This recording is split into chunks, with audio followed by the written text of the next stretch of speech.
Thank you, Mr. Chairman. I come to the floor this morning to talk for a few minutes about the primary issue that my constituents are talking about right now, and that is the issue of national security and homeland security, and how what is happening in the world is affecting our communities right where we live and work, where our children go to school. And isn't that what everyone wants to know?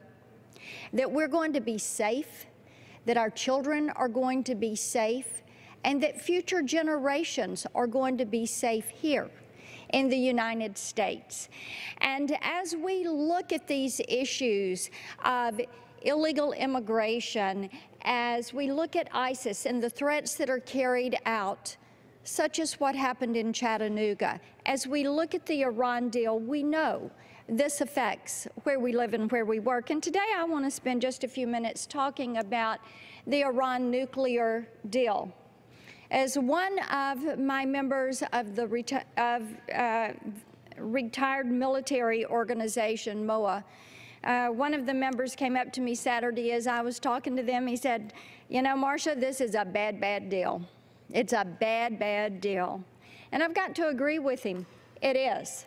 Of course, he speaks from the perspective of having served, worn the uniform, served, having had a full military career.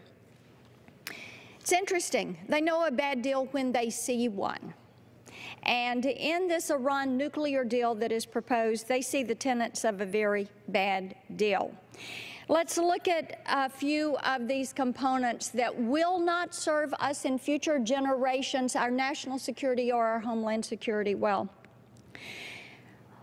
As you review this deal, you see that Iran retains the ability to enrich uranium. That does not stop.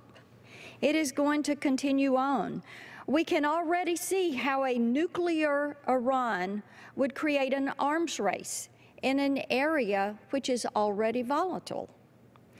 Any capability to enrich uranium may cause a nuclear arms race to happen and further destabilize the Middle East. See, we're not prohibiting them from doing anything. All we're doing is basically setting a date certain, 10, 15, 20 years down the road.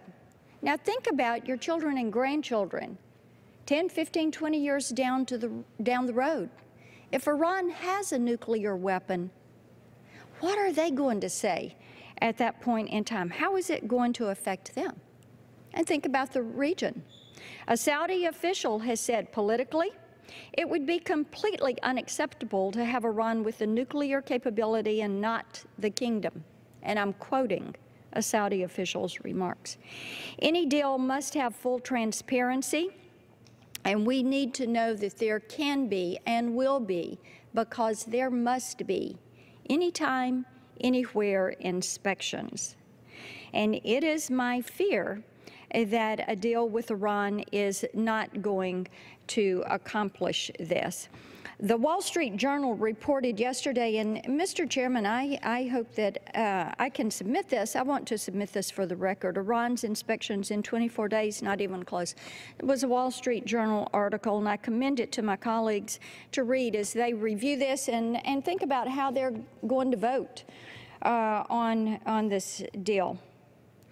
The Wall Street Journal stated, and I'm quoting, "The Obama administration assures Americans that the Iran deal grants access within 24 days to undeclared but suspected nuclear sites," end quote.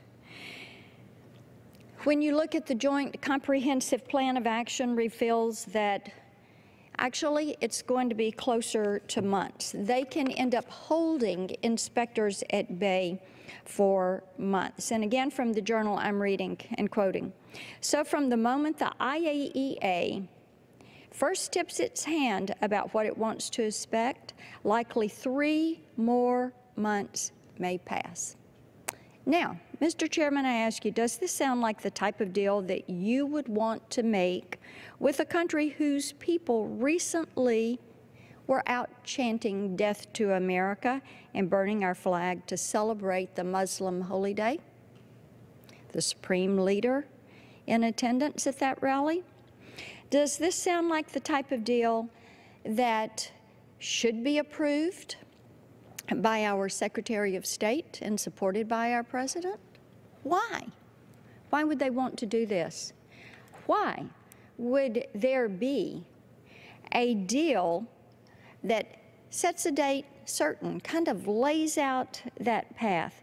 Simply put, there is no way that we can trust Iran to allow inspectors unfettered access to both civilian and military sites to verify that they are not pushing a nuclear weapon. So we would be left with wondering if they're going to hold up their end of this so-called nuclear deal. A senior commander in the Revolutionary Guard has recently said that inspectors will not be allowed on the military sites. General Hossein Salami, and I'm quoting, "We will respond with hot lead. We will not roll out the red carpet for the enemy." In addition, it's extremely concerning that Iran is asking for sanctions on weapon sales, ballistic missile technology transfers to be lifted.